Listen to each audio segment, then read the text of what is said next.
하나님의 말씀, 오늘 주시는 말씀 같이 보겠습니다. 마태복음 18장 18절에서 20절, 마태복음 18장 18절에서 20절 말씀, 우리 석절의 말씀을 같이 한 목소리로 읽겠습니다. 함께 읽을까요? 시작. 진실로 너희에게 이르노니 무엇이든지 너희가 땅에서 매면 하늘에서도 매일 것이요 무엇이든지 땅에서 풀면 하늘에서도 풀리리라. 진실로 다시 너희에게 이르노니 너희 중에 두 사람이 땅에서 합심하여 무엇이든지 구하면 하늘에 계신 내 아버지께서 그들을 위하여 이루게 하시리라. 두세 사람이 내 이름으로 모인 곳에는 나도 그들 중에 있느니라. 아멘. 아멘. 오늘 기도의 능력 두 번째 시간, 합심하여 기도하라. 따라해 보실까요? 합심하여 기도하라. 합심한다라는 것은 마음을 합한다라는 뜻입니다. 마음을 합해서 기도하라 라는 뜻이죠. 혼자서 물론 기도할 수 있지만 정말 하나님을 믿는 성도들이 마음을 합해서 함께 기도하라. 그것이 오늘 기도의 능력 두 번째 시간 여러분과 나누고 싶은 말씀이에요. 여러분, 말에는 힘이 있습니다. 그렇죠? 말이 모이면요 소문이 돼요. 같은 말이 모이면. 그리고 그 소문은 큰 힘이 됩니다. 큰 영향력이 됩니다. 좋은 말, 좋은 소문은요 선한 능력이 돼서요 사람을 살려요. 그 사람 참 좋더라. 그 교회 진짜 은혜롭더라. 야, 그 암흑의 권사님 진짜 사랑이 많더라. 좋은 소문, 좋은 말은 사람들의 마음도 기분 좋게 하고 또 그 사람의 생명을 살리는 그런 은혜를 흘려보내는 능력이 됩니다. 근데 여러분, 반대로요, 나쁜 말, 거짓말, 거짓 소문도 악한 힘을 가져서 사람을 파멸하고 죽입니다. 거짓말, 거짓 소문, 험담. 수많은 연예인들이 왜 그렇게 스스로 목숨을 끊나, 그렇게 보니까 이 댓글 때문에, 인터넷 게시판에 댓글 때문에. 여러분, 댓글이 뭐라고요? 그 댓글 뭐 한 줄 쓰는 거, 두 줄 쓰는 게 뭐라고요? 그것 때문에 생명을 던진다고? 근데 여러분, 그 댓글에 이렇게 그 댓글을 읽으면서 아주 악하고 그리고 의도적으로 그 사람을 비방하고 공격하는 아주 악한 댓글을 읽을 때 그게 내 얘기도 아닌데 여러분, 우리 마음이 막 상하고 아프고 슬프고 분노가 일어나는 것을 경험하죠. 나쁜 말, 거짓 소문, 사람을 파멸하고 죽이는 힘을 가지고 있다는 거예요. 여러분, 말도요, 몇 마디 말이 그렇게 모이면 선한 영향력, 악한 영향력을 가지게 된다는 겁니다. 근데 여러분, 기도도 똑같아요. 기도도 마찬가지입니다. 여러분, 한 사람 한 사람이 정말 주님 앞에 드리는 한 사람의 의인의 기도, 정말 중요한 기도예요. 여러분, 집에서 홀로 믿음의 선한 싸움을 싸우시는 분 계십니까? 홀로 믿음 생활 하시는 분 있을 거예요. 가정에 믿는 사람이 나 혼자야. 남편도 안 믿고 자녀들도 안 믿고 부모님도 안 믿고 그냥 눈총 받으면서 혼자 열심히 신앙생활하는 사람. 여러분, 하나님은 그 의인의 한 사람의 간구를 절대로 멸시치 않으시고 그 한 사람의 기도를 사용하시는 줄 저는 믿습니다. 실망하지 마세요. 근데 오늘 드리고 싶은 말씀은 기왕이면 기도의 제목을 가지고 마음을 합하여 함께 기도하라는 거예요. 그게 합심 기도예요. 합심 기도. 한 사람의 기도도 능력이 있지만 합심해서 기도하면 여러분, 하나님의 능력이 배가가 됩니다. 어느 교회에 바로 옆에 술집이 붙어 있어요. 제가 전도사 때 담임하던 교회가 있었거든요. 지금으로부터 한 14년 전에 저도 성남에서 전도사 시절에 담임 목회를 잠시 할 때가 있었는데 바로 옆이 지하가 이 술집이고 노래방이 있었어요. 그러니까 항상 술 취한 사람들이 이렇게 들락날락거리는 그런 장소 위에 바로 교회가 있고 항상 그 아래에서 노래소리가 흘러나오는 것이 교회도 들리곤 했습니다. 근데 어느 교회 바로 옆에 술집이 있어요. 이 술집 때문에 늘 예배에 방해가 되는 거예요. 이 성도들이 예배드리러 이제 교회를 가는데 옆에 술집 종업원들이 아주 야한 옷차림에 놀고 가세요. 한잔하고 가세요. 이렇게 성도들을 이렇게 술집으로 안내하고 인도를 하는 거죠. 그 안내위원이 그 술집 종업원들이 그 교회 아래에서 옆에서 그렇게 항상 그 접대부들이 이렇게 사람들을 이렇게 유혹하는 거예요. 교인들이 항상 그 교회를 갈 때마다 마음에 짜증스러움이 일어나는 거죠. 매일매일 모여서 철야 기도를 하고 기도를 하면서 이렇게 기도한 거예요. 하나님, 저 술집이 없어지게 해주십시오. 우리 교회 옆에 술집이 사라지게 해주십시오. 저 유흥주점이 사라지게 해주세요. 근데 여러분 진짜로 얼마 지나다가 그 가게 불이 나서 이 가게가 문을 닫게 된 거예요. 그런데 참 기가 막힌 것은 이 술집 주인이 이 교회를 상대로 고소를 한 겁니다. 법원에 고소장을 냈어요. 이유인 즉슨 이 옆에 교회에서 매일 우리 술집이 망하게 해달라고 기도했기 때문에 우리가 진짜 그렇게 망하게 됐다는 거예요. 피해 보상을 받아야 된다는 거예요. 자, 여러분 이런 기가 막힌 일이 있는 거죠. 그래서 손해배상을 청구한다고 재판장에게 그렇게 이야기를 하는데 그때 이제 재판을 같이 받는 그 담임 목사가 그 술집 주인한테 얘기하는 거예요. 우리 술집 저 교회로 인해서 피해를 봤으니 피해를 보상하시오. 계속해서 자신의 그 신세를 한탄하는 그 술집 주인에게 목사가 이렇게 얘기하는 거예요. 아니 여보시오. 기도한다고 불이 납니까? 그렇게 물어. 아니 기도한다고 불이 나요? 기도한다고 술집이 망합니까? 그렇게 얘기한 거예요. 사실인지 지연의 얘기인지는 알지는 못하지만 여러분 누구 믿음이 좋은 것 같아요? 술집 사장님이 믿음이 좋아요? 담임 목사님이 믿음이 좋아요? 여러분 마음을 합해서 기도하면 분명히 하나님께서 기도의 놀라운 능력을 나타내세요. 19절 20절 말씀을 보면 진실로 다시 너희에게 이르노니 너희 중에 두 사람이 땅에서 합심하여 무엇이든지 구하면 하늘에 계신 내 아버지께서 그들을 위하여 이루게 하시리라. 그렇게 말씀하셨잖아요. 여러분 정말 여러분이 합심으로 함께 기도해 보십시오. 여러분 부부가 가족들이 함께 교회 생활하고 신앙 생활하는데 여러분 한번 점검해 보세요. 같은 기도 제목을 가지고 온 가족이 함께 기도하고 있는지. 예수는 믿고 교회는 다니지만 그냥 각자 따로따로의 기도의 제목만 가지고 기도하고 있지는 않아요? 여러분 함께 친밀하게 함께 신앙생활하는 교우들과 여러분 같은 기도의 제목을 가지고 밤이고 낮이고 그렇게 뜨겁게 기도하고 있나요? 그렇게 기도하고 있지 못하다면 합심 기도의 능력을 아직도 알지 못하는 거예요.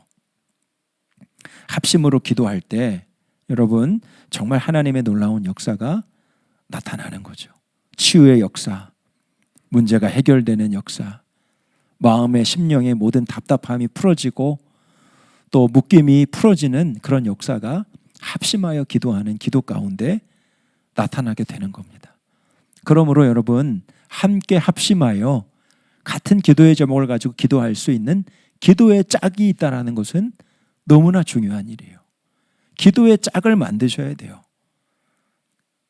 놀러 갈 때 짝 말고 취미생활하는 짝도 있어야겠지만 함께 기도의 짐을 함께 지고 같은 같은 기도의 제목을 가지고 뜨겁게 기도하는 기도의 짝이 있어야 된단 말이에요. 두 사람이 합심하여 기도하면 무엇이든지 구하면 하늘에 계신 내 아버지께서 이루게 하실 것이다. 예수님께서 하신 약속의 말씀인 거죠. 여러분, 근데 합심으로 기도할 때 오늘 말씀을 통해서 우리가 더 중요하게 붙잡아야 될 한 가지가 또 있습니다. 합심 기도할 때 정말 무슨 기도 제목을 가지고 기도해야 되나, 이게 너무 중요한 거예요. 합심 기도는 하늘의 능력을 메고 또 하늘의 능력을 푸는 힘이 있다라고 오늘 말씀합니다. 18절 말씀을 같이 읽어보겠습니다. 시작. 진실로 너희에게 이르노니 무엇이든지 너희가 땅에서 매면 하늘에서도 매일 것이요 무엇이든지 땅에서 풀면 하늘에서도 풀리리라. 여러분, 성도들이요, 두세 사람이 이 땅에서 합심하여 어떤 기도 제목을 가지고 간절히 기도해 무언가를 메고 묶는 기도를 하면 하나님께서 하늘에서도 실제로 그 기도를 통해서 메어지고 묶는 일이 일어난대요. 이 땅에서 간절히 풀어질 것을 위해서 기도하면 하늘에서도 그 기도를 통해서 실제로 그것이 풀려지는 역사가 일어난다라고 예수님이 말씀하신 거예요. 그래서 여러분, 합심으로 기도하는 것이 너무 중요한데, 중요한 것은 우리가 무엇을 맬 거냐, 무엇을 풀 거냐가 너무 중요한 거죠. 그러니까 진짜 우리가 합심해서 기도해야 될 진짜 중요한 기도의 제목이 뭐냐. 오늘 우리가 읽은 본문 말씀이 마태복음 18장 18절에서 20절까지 말씀인데, 오늘 그 18장 그 본문의 앞뒤로 여러 이야기들이 나열되어 있어요. 예수님께서 그 모든 이야기들을 풀어가시면서 중간에 오늘 이 기도에 대한 말씀을 하신 건데, 이 18장의 전체 예수님께서 말씀하신 그 이야기들이 하나의 맥락을 이루어서 흐르고 있는 것을 깨닫게 됩니다. 그것을 좀 먼저 설명을 해드릴게요. 18장 말씀은 우리가 합심 기도를 통해서 메고 풀어야 될 기도 제목의 핵심이 뭔지를 가르쳐주고 있어요. 먼저 1절에서 10절까지 말씀은 여러분 잘 아시는 말씀이에요. 제자들이 예수님께 물어봐요. 누가 천국에 갈 수 있습니까? 누가 천국에서 제일 큰 사람입니까? 이렇게 물어봤어요. 그럴 때 예수님께서 뭐라고 말씀하셨냐면, 누구든지 이 어린아이 같아야 천국에 갈 수 있어. 천국에는 이 어린아이와 같은 마음을 갖고 있는 사람들이 대우받고 그리고 복을 받는 그런 곳이야. 그래서 이 지극히 작은 어린아이 하나를 귀하게 여기는 것이 중요하다라고 말씀하셨어요. 누구든지 이 어린아이와 같은 작은 자를 실족하게 하면, 시험에 빠지게 하거나 낙심케 하거나 걸려 넘어져서 시험을 당하게 하면 이런 경고를 받는다라고 하신 말씀도 있어요. 마태복음 18장 6절 말씀이에요. 같이 읽어보겠습니다. 시작. 누구든지 나를 믿는 이 작은 자 중 하나를 실족하게 하면 차라리 연자 맷돌이 그 목에 달려서 깊은 바다에 빠뜨려지는 것이 나으니라. 이 어린아이와 같은 지극히 작은 자 하나를 실족하게 하는, 시험에 빠뜨리는 자는 차라리 살지 않는 게 낫다. 엄청 엄중한 예수님의 경고의 말씀이에요. 지극히 작은 자, 어린아이와 같은 한 사람이라도 귀히 여기라. 그런 말씀입니다. 12절에서 14절까지 말씀은 예수님께서 잃은 양 한 마리가 얼마나 귀한지에 대해서 말씀하세요. 100마리의 양이 있는데 100마리 다 귀하죠. 근데 그 주인에게 있어서 잃어버린 한 마리 너무너무 귀하다는 거예요. 99마리가 있어도 99마리가 있으니까 한 마리 잃어버린 것쯤이야. 괜찮지, 99마리는. 그거 진짜 주인 아니라는 거죠. 진짜 양의 주인이라면 그 잃은 한 마리의 양을 찾기 위해서 밤새도록 숲속을 헤매고 다닌다는 거예요. 그 잃은 양을 찾으면 내가 가지고 있었던 99마리 양 가지고 있던 것보다 더 큰 기쁨이 임한다는 뜻이에요. 잃어버린 한 마리, 양, 방황하는 한 마리의 양, 그것을 찾는 것, 너무 귀한 일이다. 이것을 하나님께서 어떻게 바라보시냐면 마태복음 18장 14절이에요. 같이 읽겠습니다. 시작. 이와 같이 이 작은 자 중에 하나라도 잃는 것은 하늘에 계신 너희 아버지의 뜻이 아니니라. 방황하는 한 영혼,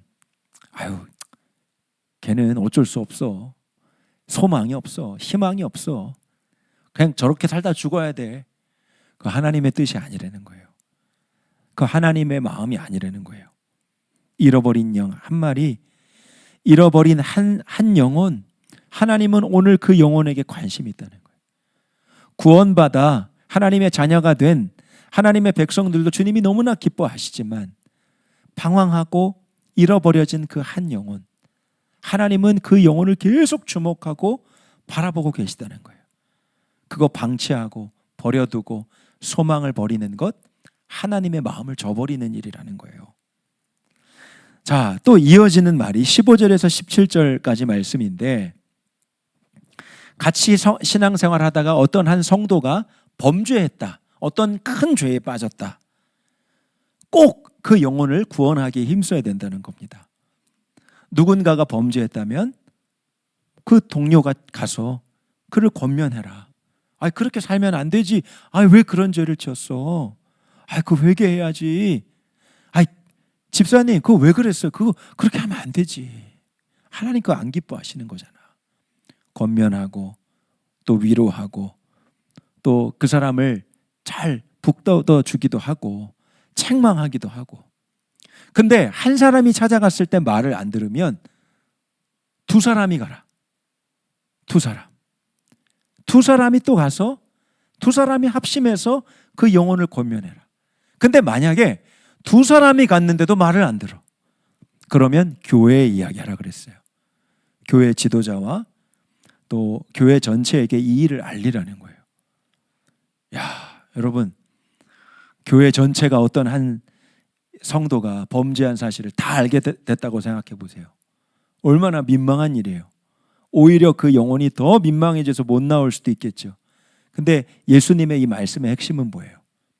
교회 전체 모든 사람들이, 리더들과 모든 사람들이 다 함께 그 영혼을 위해서 기도하고 그 영혼이 돌아오기를 내 일처럼 생각하라는 거죠. 그럼에도 불구하고 그 사람이 돌이키지 않는다? 그러면 이방인처럼 여기라, 이렇게 말합니다. 그런데 예수님의 핵심은 뭐냐면 그 죄 지은 그 한 사람을 방치하거나 그 사람은 그냥 그런 사람이에요, 그 사람은 소망이 없어요, 이렇게 하지 말라는 거예요.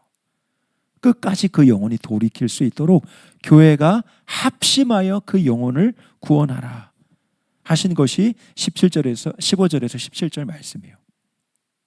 그리고 오늘 말씀이 이어지고요. 그리고 21절부터 22절에는 또 얘기가 나오는데, 제자들이 물어봐요.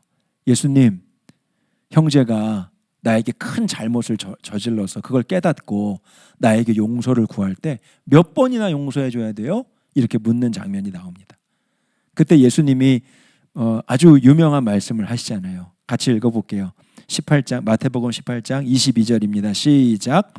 예수께서 이르시되 내게 이르노니 7번뿐 아니라 7번을 70번까지라도 할지니라. 자, 77이 49, 490번이라도 똑같은 죄 지어도 용서해달라고 그러고, 다음에 또 지어서 용서해달라고 그러고, 아무튼 그가 진심으로 뉘우친다면, 회개한다면 490번이라도 받아줘라. 예수님 무슨 얘기예요? 끝없이 용서해 주라는 거예요. 그 한 영혼이 회개할 기회를 얻을 수 있다면 490번이 웬 말이냐? 4900번이라도 용서하라. 그 영혼이 진짜 깨닫고 회개할 수 있다면 491번째 그 영혼이 진짜 돌이킬 수 있지도 않겠느냐. 구원의 문, 그리고 용서의 문을 열어주라는 거예요. 절대 용서 못해. 그 인간은 절대로 바뀔 인간이 아니야. 나한테 이렇게 상처를 주고 용서해달라는 그 인간 절대 용서 못하지. 주님의 마음이 아니라는 거예요. 자, 23절에서 35절 마지막 이야기입니다. 마지막 이야기는 1만 달란트 빚진 자의 이야기가 나와요. 여러분 잘 아실 거예요. 어떤 사람이 자신의 주인에게 10,000달란트, 뭐 요즘 시세로 치면 뭐 수십억에 달하는 빚을 그가 지은 거예요. 그런데 그 주인이 그 빚을 탕감해 줍니다. 야, 그런 주인이 어디 있어요? 아마 엄청난 자산가였던 모양이에요. 그런데 이 10,000달란트를 탕감받은 자가 자기한테 100데나리온을 빌려간 자. 그러니까 아주 적은 돈이에요. 뭐 몇백만 원. 수십억과 여러분 2,300만 원. 이거 차이가 어마어마하잖아요. 근데 그 2,300만 원 안 갚은 사람 고소해가지고 저 2,300만 원 안 갚았다고. 그래서 감옥에 쳐놓은 거예요. 일반 달란트를 탕감해줬던 그 주인의 이야기를 듣고 기가 막히겠죠. 그래서 이 종을 붙잡아다가 엄벌에 처하고 감옥에 집어넣습니다. 그것이 23절에서 35절 말씀입니다. 여러분, 이게 무슨 얘기예요? 자신이 받은 은혜를 기억하고 감사하지 못하고 그 은혜를 누군가에게 흘려보내는 것을 잃어버린 자, 그 사람이 하나님 앞에서 얼마나 죄악된 사람인지를 나타내 보여주는 거죠. 내가 받은 은혜와 사랑이 얼마나 큰지를 기억하고 어려움 가운데 있는 그 영혼들에게 내가 받은 은혜와 사랑을 그대로 흘려줄 줄 아는 사람이 돼야 된다는 거예요. 아파하는 영혼, 신음하고 있는 영혼, 상처받은 영혼, 마음이 낙심된 영혼, 빚진 영혼, 이런 사람들을 잘 돌아봐주고 그리고 그 영혼이 회복될 수 있도록 믿음으로 잘 붙들어주는 일이 너무나 중요하다는 거죠. 여러분, 이게 18장 전체에 토막토막 예수님께서 계속 얘기하고 계신 이야기들이었어요. 어린아이를 귀히 여기라 하셨던 그 말씀, 잃은 양 한 마리 그거 찾아야 된다. 범죄한 성도 그 낙오시키지 말고 낙인 찍지 말고 온 교회가 함께 가서 그 영혼이 돌이킬 수 있도록 권면해라. 490번이라도 용서해라. 내가 받은 은혜가 얼마나 큰 건지를 기억하고 너도 은혜를 베푸는 삶, 어려움 가운데 곤경 가운데 있는 자를 잘 돌아보라. 여러분, 이 18장의 맥락의 흐름이 뭐죠?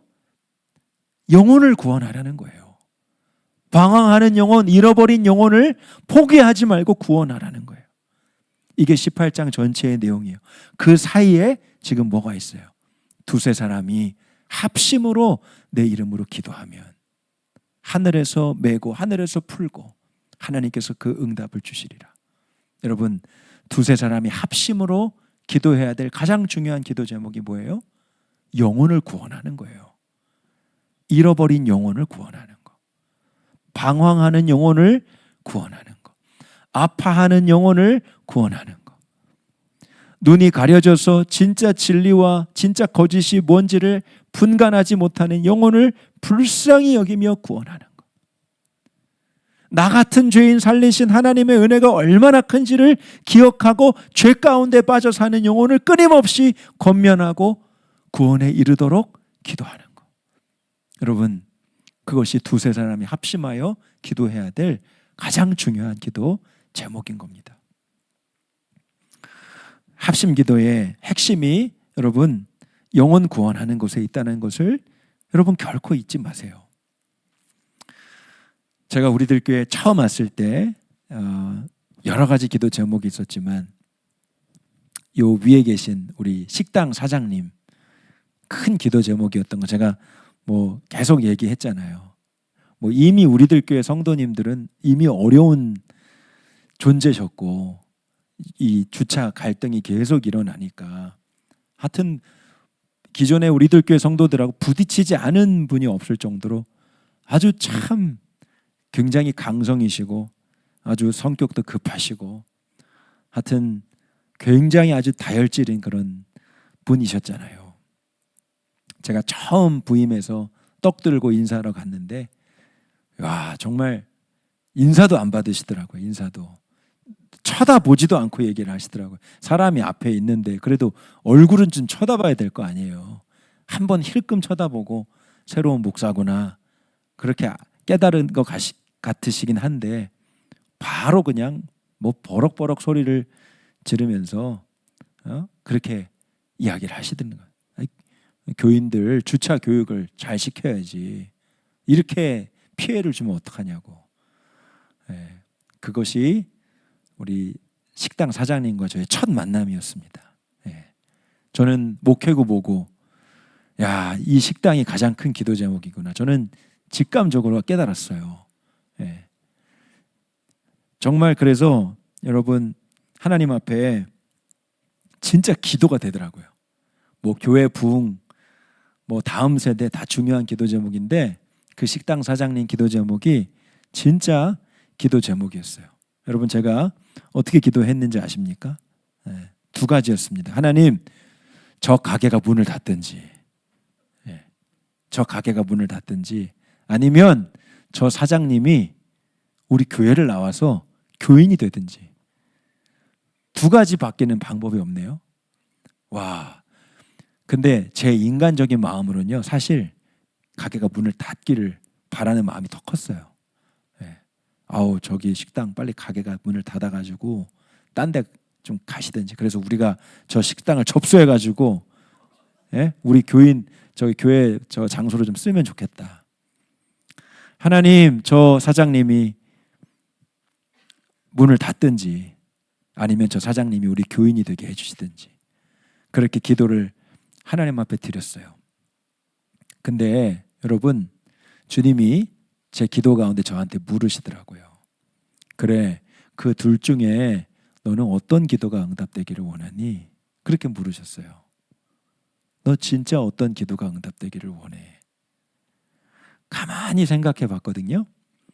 사람의 제 본성으로는요, 첫 번째 기도 제목이에요. 저분 장사 잘 안 돼가지고 딴 데 털을 옮겨가지고 가버리시면 얼마나 좋아요. 그게 제 본성, 제 마음이었어요. 그런데 하나님께서 주시는 그 물음 앞에 제가 곰곰이 생각하니까 주님의 마음은 그게 아닌 거예요. 하나님의 마음은 그게 아닌 거죠. 하나님의 마음은 그 영혼에 관심이 있으신 거예요. 하나님을 알지 못하는, 하나님을 알지 못하고 살아가는 그 영혼이 얼마나 극렬하고 불쌍한지를 금방 깨달아 알겠더라고요. 그래서 제가 첫 번째 기도 제목을 지워버렸어요. 하나님, 저분이 정말 예수 믿고 구원받은 하나님의 자녀가 되었으면 좋겠습니다. 그런 기도로 여러분과도 기도 제목을 나눴던 기억이 있어요. 여러분 뭐 지금 다 아시지만 참 아직 우리 교인은 아니시지만 매일 여러분 동태골 이름으로 헌금을 하고 계세요. 제가 차로 지나가면 가게 그 문 앞에 서 계시다가 제 차를 아니까 제 차로 달려오셔가지고 아주 얼마나 깍듯하게 저한테 인사를 하고 지나가시는지 몰라요. 며칠 전에는 차로 지나가는데 목사님 저를 세우시더라고요. 그리고서는 창문에 비닐 봉다리를 하나 딱 주시는데 갈비탕이 얼마 전에 오픈했습니다. 맛 좀 보세요, 목사님. 맛있게 먹었어요. 그런 관계로 하나님이 만들어 주셨어요. 정말 하나님이 하신 일이죠. 이제 우리들 교회만 나올 일만 남았어요, 여러분. 빨리 이제 등록하셔가지고 우리들 교회 성도가 되실 일만 남았다고요. 여러분, 제가 만약에 여러분에게 여러분 이거 터가 안 좋네요. 저 가게 터를 우리가 이 산지로 삼고 우리가 저 터를 접수해야겠습니다, 여러분. 기도해 주십시오. 저 다 악한 권세들 다 물러가고 저 사장님도 가게 문 닫고 딴 데로 가시고. 여러분, 만약에 우리가 이렇게 합심해서 기도했다면 어떤 일이 일어났을까? 너무 궁금해요. 여러분, 우리의 합심 기도의 제목은 항상 영혼 구원이 돼야 되는 거예요. 영혼을 얻는 것, 영혼을 살리는 것, 방황하는 영혼이 죽게 돌아오는 것이 합심 기도의 제목이에요. 제자훈련 받으시는 한 권사님이 본인이 너무 율법주의자였다라고 그렇게 회개하셨다고 고백하세요. 하나님의 말씀을 잘 지켜서 살아야지 복을 받지. 구약 성경에 그 돼지고기 안 먹는 것도 다 하나님 뜻이야. 그 다 하나님의 뜻이 있으니까 먹지 말라고 하신 거지. 그래서 보쌈 시켜 먹는 가족들을 그렇게 구박을 하셨다는 거예요. 돼지고기 먹으면 안 된다고. 그만큼 자기가 율법주의자였다는 거예요. 근데 지금은 얼마나 자기가 참 이중인격적이고 위선적이고 율법적이었는지를 깨닫게 됐노라고. 그 참 자신의 어리석었던 그런 삶의 과거를 그렇게 이야기하시더라고요. 지금은 보쌈 잘 시켜 드신대요. 같이 맛있게 드신다 그러더라고요. 하나님의 말씀을 지키는 열심은 있었어요. 그런데 가족들의 마음과 영혼은 전혀 생각하지 않은 거죠. 그것이 가족들의 마음을 상하게 하는 것, 정죄감을 주는 것. 그래서 그 영혼이 하나님에 대한 문이 닫히고 아버지에 대한 마음의 문이 닫히게 했다라는 것은 전혀 알지 못했던 거예요. 내가 얼마나 율법주의자였던가. 기도가 달라지고 삶의 방향성이 달라졌다. 그런 이야기를 합니다. 제가 미국의 창조각 그 여행이 있어서 한번 가본 적이 있어요. 10년 전쯤이에요. 그 창조각 탐사대를 이끄셨던 이재만 선교사님, 아마 우리 한국에서 창조과학에 대해서 가장 유능하고 또 가장 탁월한 말씀을 전하시는 선교사님이세요. 그 선교사님과 열흘 동안 우리 선교팀이 이곳저곳을 다니면서 하나님의 창조의 역사를 보고 공부하는 시간을 가졌는데, 어느 날 그 선교사님이 그런 얘기를 하시더라고요. 정말 내 평생에 나의 사명은 저 진화론자들과 싸우는 거였다는 거예요. 저 진화론자들과 논쟁해서 이기면 승리했다라고 생각하는 거죠. 얼마든지 나는 이론을 통해서, 성경적인 진리와 이론을 통해서, 과학적인 증거와 이론을 통해서 얼마든지 진화론자들과 싸울 수 있고, 또 그 논쟁에서 이겨왔고, 그것이 자신의 기쁨이고 승리였다는 거죠. 그런데 어느 순간 가만히 자기 마음을 보니까 사랑이 없더래요. 마음이 냉랭해져 있다는 거예요. 진화론자들과 싸워서 그 영혼들을 얻었느냐? 그렇지 못했다라는 거죠. 논쟁에서는 이겼을지 모르지만 그 영혼을 진짜 사랑하고 그 영혼을 얻는 일에는 자기가 너무나 관심이 없었다는 거예요. 내가 이렇게 사랑이 없는 사람이구나. 참 이상한 사람이 되어 있다라는 거죠. 하나님이 이 사명을 주신 것은 진화론에 빠져 있는 영혼들이 얼마나 잘못된 생각에 가지고 있는지 그것을 깨닫게 하고 하나님께로 돌이키게 하는 것이 사명인데, 나는 진화론자들과의 싸움에서 이기는 것을 내 삶의 목적으로 삼아왔다라는 거예요. 그러면서 자신의 사역의 방향성이 어떤 마음으로 이 사역을 해야 될지를 다시 생각하게 되는 계기가 되었다고, 그런 말씀을 하셨습니다. 여러분, 영혼 구원이에요. 잃어버린 영혼, 방황하는 영혼, 죄 가운데 빠져 있는 그 영혼, 그 영혼이 주님 앞에 돌아오게 하는 그 일. 저와 여러분이 합심으로 항상 빼놓지 않고 기도해야 될 기도의 가장 중요한 제목이라는 거예요. 두 사람이 모이면 험담하고, 세 사람이 모이면 수군거리고, 네 사람, 다섯 사람이 모이면 다른 사람 비난하고 다른 사람 흉보는 것이 여러분 우리 인간의 본성입니다. 솔직히 말해서 여러분 그렇지 않으세요? 다른 사람 남 얘기하는 게 얼마나 재밌어요. 다른 사람이 흠을 들춰내서 이러쿵 저러쿵 하는 데는 하여튼 우린 다 자격증이 있잖아요. 예? 얼마나 재밌어요. 시간 가는 줄 몰라요. 그 사람은 왜 그래? 아유, 아무개 집사님은 왜 그래? 아무개 권사님은 왜 그래? 아유, 목사님은 요즘 왜 그래? 하여튼 여러분, 그것이 우리 인간 본성이죠. 그러나 여러분, 그 일 가운데는 항상 시험거리가 생기잖아요.